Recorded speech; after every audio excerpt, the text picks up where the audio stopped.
Tonight I sit down with Tim Pawlenty, former governor of Minnesota.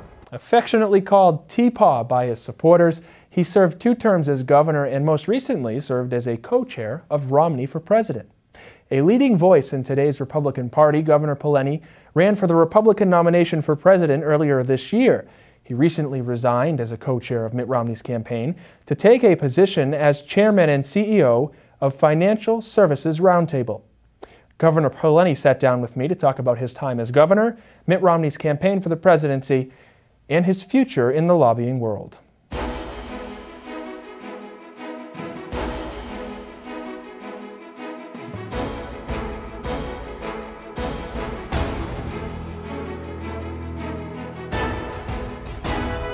Governor Pawlenty, thank you very much for joining us. Ryan, it's a delight to be with you. Thanks for having me. It's a pleasure to have you.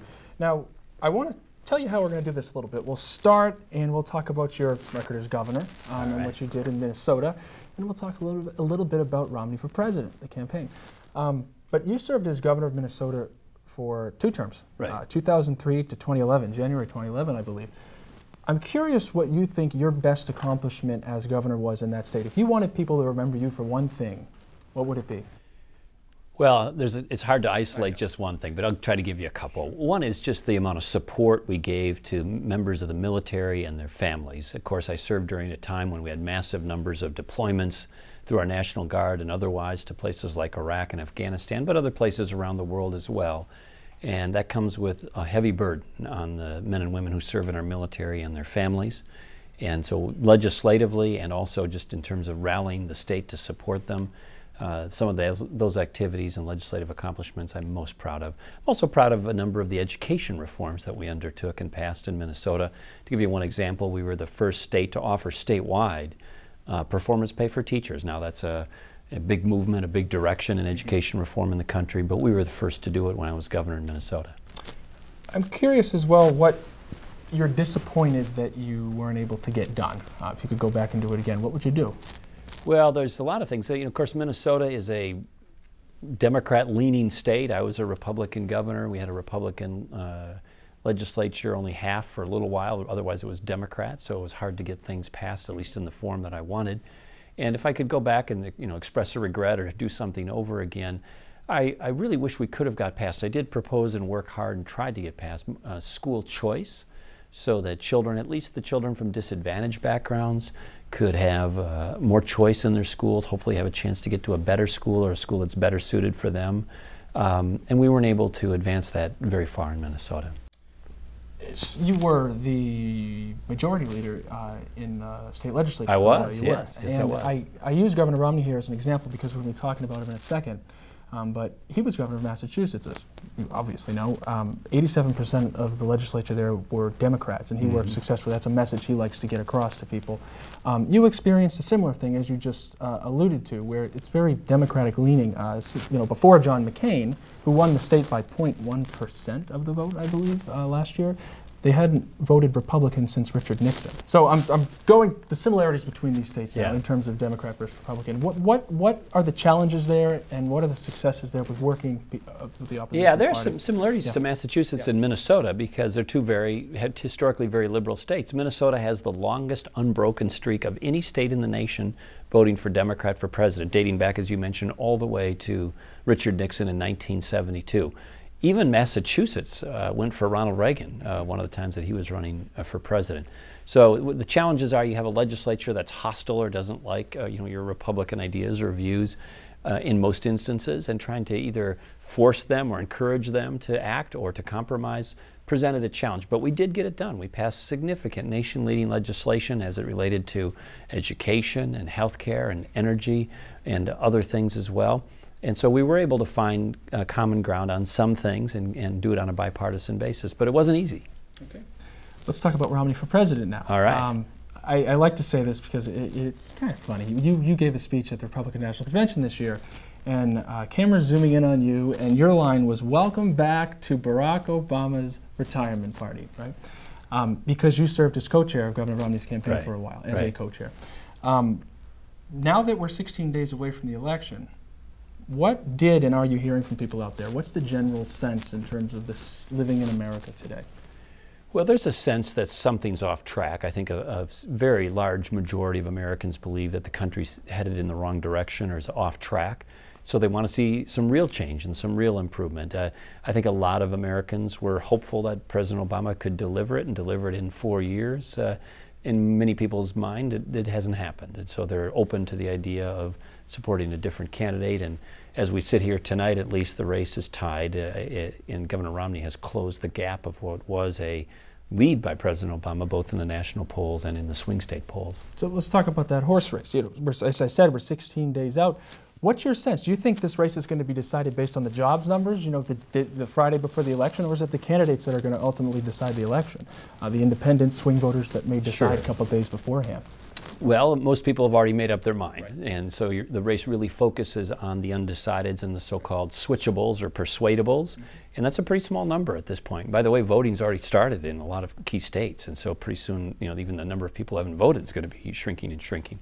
So it really comes down to 3 to 7% of the population who are either the undecideds or the persuadables, and keep in mind, it's just really comes down to a handful of states. And you hear about them on the news every day, but certainly they include Ohio and Wisconsin and Iowa, New Hampshire, Virginia, states like that.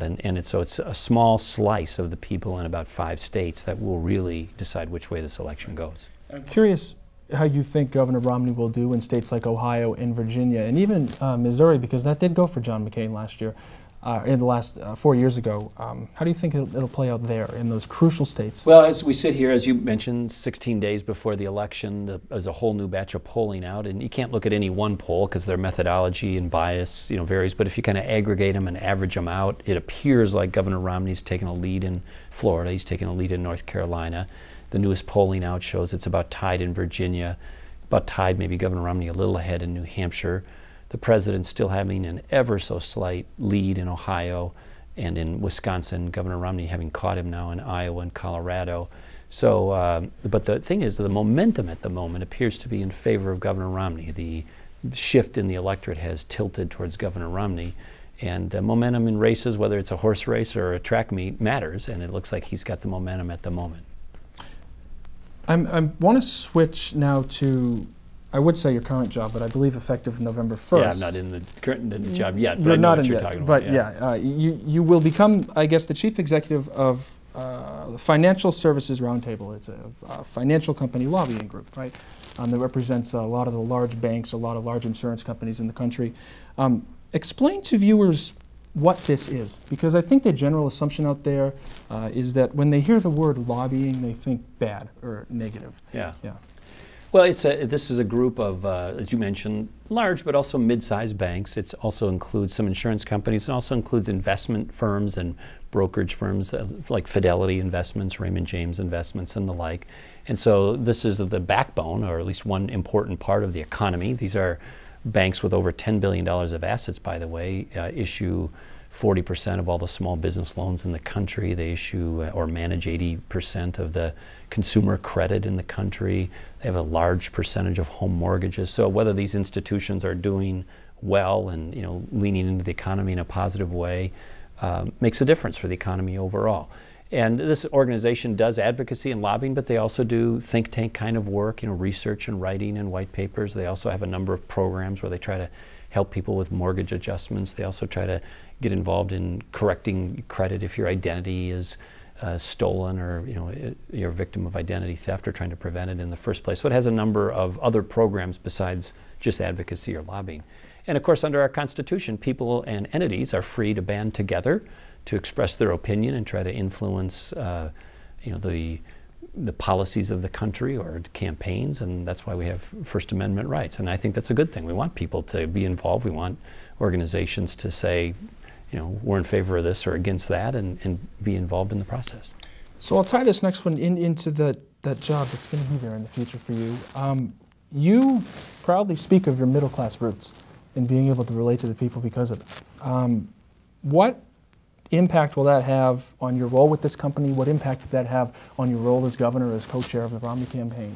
Sure. Well, having a background where everybody's got different backgrounds, so in part you are where you come from because you learn lessons from that and along the way.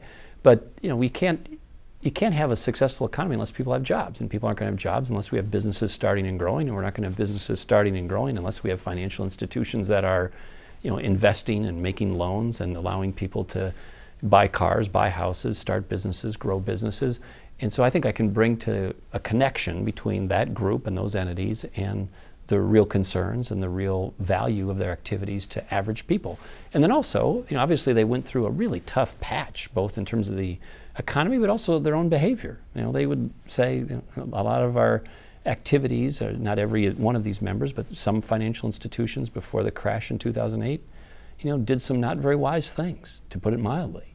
And so you get trust back by earning it. You don't just get it, you have to earn it. So they're striving to try to repair their reputations and their activities in a way that people can look at it over time and say, these are trustworthy institutions, and they're doing a good job. But there's work to be done on that front, and I believe I can help with that.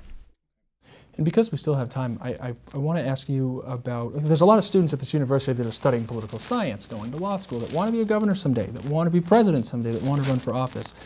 Do you have any advice for them in terms of mistakes that you made that could help them along, or just positive advice and things to help them Sure. along? Well, I really applaud and celebrate anyone who has an interest in public service and politics, because we need good people. We need people engaged, who are smart, who care, who've got good hearts, good minds, and hopefully both are connected, to get involved. And we don't just want a system where people say, oh, only the goofballs get involved in politics. We want good, competent, good-hearted, smart people to be involved and be attracted to it. So I applaud it, I celebrate that, I encourage it.